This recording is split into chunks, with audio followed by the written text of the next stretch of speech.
ಗುರುಜಿ, ಇಂದಿನ ಸಂಸ್ಕಾರಗಳಲ್ಲಿ ಏನ್ ತಿಳಿಸ್ಕೊಡ್ತಿದ್ರೆ, ಹಾಗೆ ರಾಮೇಶ್ವರ ಕ್ಷೇತ್ರದಿಂದ ನಾವು ಕಾಶಿ ಕ್ಷೇತ್ರಕ್ಕೆ ಬಂದಿದ್ದೀವಿ. ಹಾಗೆ ನೀವು ಹೇಳ್ತಿದ್ರಿ ನಮ್ಮೆಲ್ರಿಗೂ ಒಂದು ಪಿಂಡ ಪ್ರದಾನವನ್ನ ಮಾಡಿ ಕರ್ಮವನ್ನ ಹೇಗ್ ಕಳ್ಕೊಬೇಕು ಅಂತ, ಅದ್ರ ಬಗ್ಗೆ ಕೂಡ ಕೊಂಚ ಮಾಹಿತಿ ನೀಡ್ತಿದ್ದೀರಾ? ಹೌದು. ಈ ರಾಮೇಶ್ವರ ಯಾತ್ರೆಯಲ್ಲಿ ನಾವು ಮಹಾ ವಿಶೇಷವಾಗಿರ್ತಕ್ಕಂಥ ಸಂಗತಿಯನ್ನ ಹೇಳ್ತಾ ಬಂದ್ವಿ. ಕಾಶಿಗೆ ಹೋದಾಗ ಕಾಶಿಯಲ್ಲಿ ಈ ಶ್ರಾದ್ದಗಳೆಲ್ಲ ಮಾಡೋ ಸಮಯಕ್ಕೆ ಎಲ್ಲ ಹೆಣಗಳನ್ನ ಸುಡ್ತಾರೆ ಅಂತ ಹೇಳಿದೆ. ಆಗ ಒಂದು ಜ್ಞಾಪಿಸಿದ್ದೆ, ಈ ಗೊತ್ತಾಯ್ತಲ್ಲ, ಯಾವ ಹೆಂಗಸರು ಯಾವ ಕಾಲಕ್ಕೂ ಸ್ಮಶಾನಗಳಿಗೆ ಕಾಲಿಡಬಾರ್ದು ಅಂತ. ಅದೇ ರೀತಿಯಲ್ಲಿ ಪರಿಪೂರ್ಣವಾಗಿ ಕಾಶಿ ಕ್ಷೇತ್ರದಲ್ಲಿರ್ತಕ್ಕಂಥ ಶಕ್ತಿ ಅಂಶ ಇವತ್ತಿನ ದಿವಸ ಜನಗಳಿಗೆ ಗೊತ್ತೇ ಇಲ್ಲ. ಆ ಕಾಶಿ ಕ್ಷೇತ್ರದಲ್ಲಿ ಈ ವೈಕರ್ಣಿಕ ಅನುಗ್ರಹದಲ್ಲಿ ಗಂಗೆ ಸ್ನಾನವನ್ನು ಯಾರು ಒಂದು ಸರಿ ಮುಳುಗೆದ್ದಾನೋ ಅವನ ಸರ್ವ ಜನ್ಮದ ಪಾಪ ಕರ್ಮಗಳು ಕ್ಷಯವಾಗತ್ತೆ, ಎಲ್ಲ ನಶಿಸಿ ಹೋಗುತ್ತೆ ಅಂತ ಹೇಳುತ್ತೆ. ಅದಕ್ಕೋಸ್ಕರ ನಾವುಗಳು ಈ ಅಕ್ಷಯ ಅಂತಕ್ಕಂಥದ್ದೇನು ಅಂದರೆ, ಅಕ್ಷಯವಾಗಲಿ ಅಂತ ಹೇಳಿ ಆಶೀರ್ವಾದ ಮಾಡ್ತಾರೆ ಹಿರಿಯರು. ಎಲ್ಲ ಅಕ್ಷಯವಾಗ್ಲಪ್ಪ, ಬಹಳ ಒಳ್ಳೇದಾಗಲಿ, ಆರೋಗ್ಯ ಐಶ್ವರ್ಯ ಅಭಿವೃದ್ಧಿ ಆಗಲಿ ಅಂತ ಕರೀತಾರೆ. ಕೆಲವರು ಆಶೀರ್ವಾದ ಮಾಡುವಾಗ ಹಿಂದೆ ಮುಂದೆ ನೋಡ್ಕೊಂಡು ಆಶೀರ್ವಾದ ಮಾಡ್ತಾರೆ. ಎಲ್ಲ ಒಳಗಡೆ ಒಂದು ಮನಸ್ಸು, ಹೊರಗಡೆ ಸುಮ್ಮನೆ ಆಶೀರ್ವಾದ ಮಾಡೋದು, ಹೀಗೆಲ್ಲ ಮಾಡ್ತಾರೆ. ಆದ್ದರಿಂದ ಕಾಶಿ ಕ್ಷೇತ್ರದಲ್ಲಿ ನೀವು ಏನು ಸ್ಮರಣೆ ಮಾಡ್ಕೊತೀರಾ, ಇಲ್ಲಿ ವಿಶೇಷವಾಗಿ ನಾವು ಬಂಟ್ವಾಳ ಕ್ಷೇತ್ರ ಅಂತ ಹೇಳಿದ್ವಲ್ಲ, ಅದೇ ಫಲವನ್ನು ಕೂಡ ಇಲ್ಲೂ ಕೊಡುತ್ತೆ ಅಂತ ಹೇಳುತ್ತೆ. ಅಂದರೆ ಕಾಶಿ ಕ್ಷೇತ್ರ ಒಂದು ಗಂಗಾ ಸ್ನಾನವೂ ಒಂದೇ, ಇಲ್ಲಿ 5 ನದಿ ಸಮುದ್ರ ಸೇರೋ ಜಾಗದಲ್ಲಿ ಒಂದು ಸ್ನಾನವೂ ಒಂದೇ ಅಂತ ಹೇಳ್ತಾರೆ. ಅದಕ್ಕೆ ಈ ಒಂದು ಸಂಸ್ಕಾರದಲ್ಲಿ ಏನು ಅಂದರೆ, ಕಾಶಿ ಕ್ಷೇತ್ರಕ್ಕೆ ಹೋಗೋಕ್ಕಾಗದಿದ್ದವರು ಈ ಬಂಟ್ವಾಳ ಕ್ಷೇತ್ರದಲ್ಲಿ ಆ ನದಿಯಲ್ಲಿ ಸ್ನಾನ ಮಾಡಿ ಪಶ್ಚಿಮ ಘಟ್ಟ ಅಂತ ಕರಿತೀವಿ, ಅಲ್ಲಿ ಪಿಂಡ ಪ್ರದಾನಗಳು ಕೂಡ ಶ್ರಾದ್ದಪೂರ್ವಕವಾಗಿ ಶ್ರದ್ಧೆಯಲ್ಲಿ ವಹಿಸಿ ಮಾಡಬಹುದು ಅಂತ ವಿಚಾರ. ಅದಕ್ಕೆ ನೋಡಿ, ಕಾಶಿ ರಾಮೇಶ್ವರಕ್ಕೆ ಹೋದರೂ ಶನೇಶ್ವರನ ಕಾಟ ತಪ್ಪಿಲ್ಲ ಅಂತ. ಯಾಕೆ ಈ ಶನೇಶ್ವರನ ಕಾಟ ತಪ್ಪಿಲ್ಲ ಈ ವೆಂಕಟರಮಣ ದೇವಸ್ಥಾನ ಹೇಳಿದಾಗ ಅಂದರೆ, ಪಶ್ಚಿಮ ಅಂದ್ರೇ ಶನಿ ಅಲ್ವೇನಪ್ಪ, ಪಶ್ಚಿಮ ಘಟ್ಟ ಅಂದ್ರೇ ಶನಿ ಅಲ್ವೇನಪ್ಪ, ಪಶ್ಚಿಮದಲ್ಲೇ ನದಿ ಹರಿತಾ ಇದೆ ಅಂದರೆ ಶನಿ ಅಲ್ವಾ? ಅಂದರೆ ಮಂಗಳೂರು ಪ್ರಾಂತ ಮತ್ತು ಬಂಟ್ವಾಳ ಇರೋದೇ ಪಶ್ಚಿಮದಲ್ಲಿ, ಅಂದರೆ ಭಾರತ ದೇಶದ ಪಶ್ಚಿಮದಲ್ಲಿ. ನದಿಗಳೆಲ್ಲ ಹರಿತಾ ಇರೋದು ಪಶ್ಚಿಮದಲ್ಲಿ. ಅಂದರೆ ಶನೇಶ್ವರನೇ ಸ್ವತಃ ವಾಸವಾಗಿದ್ದಾನೆ, ಪ್ರಕೃತಿಯ ಮುಖಾಂತರವೇ ಇಲ್ಲಿ ವಾಸವಾಗಿದ್ದಾನೆ. ಅಂದರೆ ಸ್ಥಿರ ಐಶ್ವರ್ಯವನ್ನು ಕೊಡ್ತಾನೆ. ನೋಡಿ, ಯಾವುದು ತಿಳ್ಕೊಳ್ಳಿ, ಶನಿ ಒಂದು ಸಲ ದುಡ್ಡು ಕೊಟ್ಟರೆ ಯಾವ ಕಾಲಕ್ಕೂ ಎಂಥ ಮನೆ ಬಾಗಿಲು ತೆಗೆದು ಹಾಕಿದ್ರು ಕಷ್ಟಪಟ್ಟು ದುಡ್ಡು ಆಗಿರೋದ್ರಿಂದ ಒಬ್ಬನು ಕದ್ಕೊಂಡು ಹೋಗೋಕ್ಕಾಗಲ್ಲ. ಅದೇ ರೀತಿಯಾಗಿ ಅಕಸ್ಮಾತು ಅನ್ಯಾಯ ಮಾಡಿರೋ ದುಡ್ಡು ಇನ್ನೊಬ್ಬ ದೋಚ್ತಾ ಇರ್ತಾರೆ, ಗೊತ್ತೇ ಇರಲ್ಲ. ಈ ಕಡೆ ಹೆಗ್ಣಗಳು ತಿಂತಾ ಇರುತ್ತವೆ, ಆ ಕಡೆ ಇರುವೆಗಳು ಹೊತ್ಕೊಂಡು ಹೋಗ್ತಿರುತ್ತವೆ, ಈ ಕಡೆ ಯಾವುದೋ ಕಬಳಿಸ್ತಾ ಇರುತ್ತೆ, ಆ ಕಡೆ ಯಾವನೋ ಹೊತ್ಕೊಂಡು ಹೋಗ್ತಾ ಇರ್ತಾನೆ.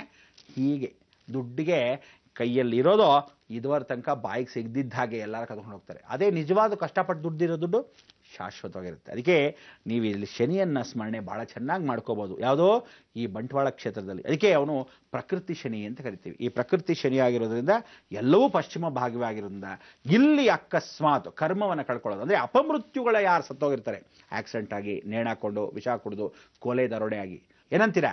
ಅದಕ್ಕೋಸ್ಕರ ಕಾಶಿ ಕ್ಷೇತ್ರದಲ್ಲಿ ಏನು ಫಲ ಸಿಗುತ್ತೆ ಆ ಫಲ ಇಲ್ಲಿ ಸಿಗುತ್ತೆ.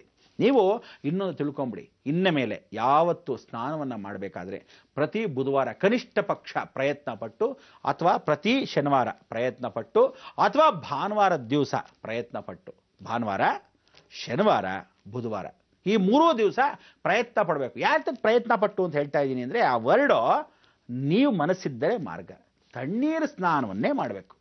ಮಾಡಿದ್ರೆ ಶನೇಶ್ವರ ಬಹಳ ಚೆನ್ನಾಗಿ ಸಂತೃಪ್ತಿ ಆಗ್ತಾರಂತೆ. ಆ ತಣ್ಣೀರು ಸ್ನಾನ ಮಾಡ್ತೀರಾ ನೀವು? ಏನು ಬೇಸಿಗೆ ಕಾಲ ಬಂದಿದೆ ಮಾಡ್ತೀರಾ, ಮಾಡ್ಕೋಬಹುದು.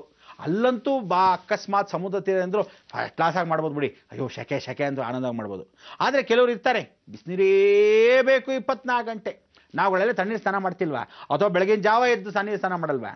ಕೆಲವೊಮ್ಮೆ ಅಕಸ್ಮಾತ್ ಚಳಿ ತುಂಬ ಆಗಿದ್ರೆ, ಅಕಸ್ಮಾತ್ ನೀರು ಕಾಯ್ದೇ ಇದ್ದರೆ, ಅಥವಾ ಹೀಟರ್ ಕೆಟ್ಟೋಗಿದ್ರೆ, ಏನಾದರೂ ಸೋಲಾರ್ ಬರದೇ ಇದ್ದರೆ ಅಂತ ಕೆಲವರು ಏನು ಮಾಡ್ತಾರೆ, ಅವಾಯ್ಡ್ ಮಾಡ್ಕೊಳ್ಳೋಸ್ಕರ ಸ್ವಲ್ಪ ಮಟ್ಟಿಗೆ ಬೆಚ್ಚಗಾದರೂ ಇರಲಿ ನೀರು ಅಂತ ಎಲ್ಲಾದರೂ ಬೆಚ್ಚಗೆ ಮಾಡ್ಕೊತಾರೆ. ಹೊರತು ನಿಜವಾಗ್ಲೂ ನೀವುಗಳು ಶನಿ ಅಂದರೆ ಕರ್ಮಸ್ಥಾನಾಧಿಪತಿ, ವೆಂಕಟರಮಣ ಬೇಗ ಒಲಿಬೇಕು, ಶಿವ ಇಷ್ಟ ಕಾರ್ಯವನ್ನು ಲಯಕರ್ತ, ಯಾವ ಕಾರಣಕ್ಕೂ ನಮಗೆ ಅಪಮೃತ್ಯುಗಳು ಕೊಡದೆ ಕಾಪಾಡಬೇಕು ಅಂದರೆ ಬುಧವಾರ, ಶನಿವಾರ, ಭಾನುವಾರ ಈ 3 ದಿವಸ ನೀವು ಪರಿಪೂರ್ಣವಾಗಿ ಆ ತಣ್ಣೀರು ಸ್ನಾನವನ್ನು ಮಾಡ್ತೀನಿ ಅಂತ ಸಂಕಲ್ಪ ಮಾಡ್ಕೊಳ್ಳಿ.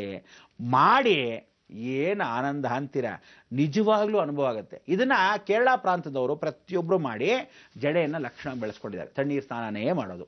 ಇವತ್ತಿನ ದಿವಸ ಗಂಡಸರಿಗಾಗಲಿ ಹೆಂಗಸರಿಗಾಗಲಿ ಏನು ಕೂದಲು ಏನು ಕೇಶ ಆನಂದವಾಗಿದ್ದಾರೆ. ಆದರೆ ವಿಶೇಷ ಯಾಕೆ ಗೊತ್ತಾ, ಶನಿ ಅಂದ್ರೇನೆ ಕೂದಲು, ಶನಿ ಅಂದ್ರೇನೆ ದೇಹ, ಶನಿ ಅಂದ್ರೇನೆ ಪಶ್ಚಿಮ, ಶನಿ ಅಂದ್ರೇನೆ ಘಟ್ಟ.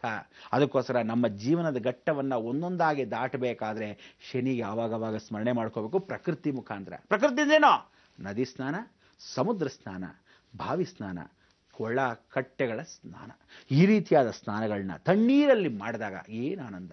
ಅದಕ್ಕೆ ಹೇಳೋದು, ಮುಳುಗೋವರೆಗೂ ಸ್ವಲ್ಪ ನೀರು ಬೀಳೋವರೆಗೂ ಹೂ ಅಂತೀರ ಅಷ್ಟೇ, ಆಮೇಲೆ ಹಾಕೋಂತ ಆನಂದ. ನೀವು ನೀರು ಬಿಟ್ಟೇ ಆಚೆ ಬರಲ್ಲ, ಏನಂತೀರ? ಅದಕ್ಕೋಸ್ಕರ ಇಂಥ ಒಂದು ಸಂಸ್ಕಾರ, ಇಂಥ ಒಂದು ಸಂಗಮ, ಗಂಗಾ ಸ್ನಾನವು ಒಂದೇ, ಬಂಟ್ವಾಳದಲ್ಲಿರ್ತಕ್ಕಂಥ ಪಂಚನದಿ ಸ್ನಾನವು ಒಂದೇ. ನಿಮ್ಮಗಳು ವಿಶೇಷವಾಗಿ ಈ ಬುಧವಾರ ಅಥವಾ ಶನಿವಾರ ಅಥವಾ ವಿಶೇಷವಾಗಿರ್ತಕ್ಕಂಥ ಭಾನುವಾರದ ದಿವಸ ತಣ್ಣೀರು ಸ್ನಾನವನ್ನು ಕಳೆ, ಕಟ್ಟೆ, ಬಾವಿ, ನದಿ, ಸಮುದ್ರ ಈ ರೀತಿಯಾದ ಸ್ನಾನಗಳನ್ನ ಮಾಡ್ತಾ ಬಂದರೆ ಏನು ಆನಂದ, ನಿಮಗೆ ಅದೇ ಪರಮಾನಂದ. ಭಗವಂತ ನಿಮಗೆಲ್ಲರಿಗೂ ಆಯುರಾರೋಗ್ಯ ಐಶ್ವರ್ಯನ ಕೊಟ್ಟು ಕಾಪಾಡಬೇಕು. ಸಂತೋಷ, ಎಲ್ರಿಗೂ ಒಳ್ಳೆಯದಾಗ್ತಾ ಲೋಕವೆಲ್ಲ ಸುಭಿಕ್ಷವಾಗಿರ್ತಕ್ಕಂಥ ಈ ಏಕಾದಶಿಯಲ್ಲಿ ವೆಂಕಟರಮಣ ಪಾದಾರವಿಂದಕ್ಕೆ ಗೋವಿಂದ ಗೋವಿಂದ ಹೇಳಿ. ಲೋಕ ಸಮಸ್ತ ಸುಖಿನೋ ಭವಂತು, ಸನ್ಮಂಗಳಾನಿ ಭವಂತು. ಗುರುಜಿ, ಸಂಸ್ಕಾರ ವಿಭಾಗಗಳಲ್ಲಿ ಇವತ್ತು ಹೇಳಿದ್ದೀರಾ, ತಣ್ಣೀರ್ ಸ್ನಾನ ಕಡ್ಡಾಯವಾಗಿ ಮಾಡಿ ನಿಮ್ಮ ಒಂದು ದಾರಿಯನ್ನು ನೀವು ಅಂದ್ರೆ ಗುರಿಯನ್ನ ನೀವು ತಲುಪ್ತೀರಾ ಅಂತ ಹೇಳಿದ್ದೀರಾ. ಇನ್ನು ಮುಂದೆ ಎಲ್ಲರೂ ಬಹುಶಃ ತಣ್ಣೀರ್ ಸ್ನಾನ ಮಾಡ್ಲೇಬೇಕಾಗತ್ತೆ, ಮನೇಲಿ ಅಮ್ಮಂದಿರಂತೂ ಬಿಡೋದೇ ಇಲ್ಲ, ಮಾಡಿ ಮಾಡಿ ಅಂತ ಹೇಳ್ತಾರೆ. ನೀವು ಹೇಳಿದ್ಮೇಲೆ ನಮ್ಮ ಈ ಕಾರ್ಯಕ್ರಮಕ್ಕೆ ಆಗಮಿಸಿ ಇಷ್ಟೆಲ್ಲ ಮಾಹಿತಿ ನೀಡಿದ್ದಕ್ಕಾಗಿ ಧನ್ಯವಾದಗಳು. ವೀಕ್ಷಕರೇ, ಸರಿ, ಮತ್ತೆ ನಾಳೆ ಸರಿಯಾಗಿ 9 ಗಂಟೆಗೆ ಭೇಟಿಯಾಗೋಣ ಬೃಹತ್ ಬ್ರಹ್ಮಾಂಡ ಕಾರ್ಯಕ್ರಮದಲ್ಲಿ ಅಂತ ಹೇಳ್ತಾ ಹೋಗ್ಬರೋದಾ? ನಮಸ್ಕಾರ.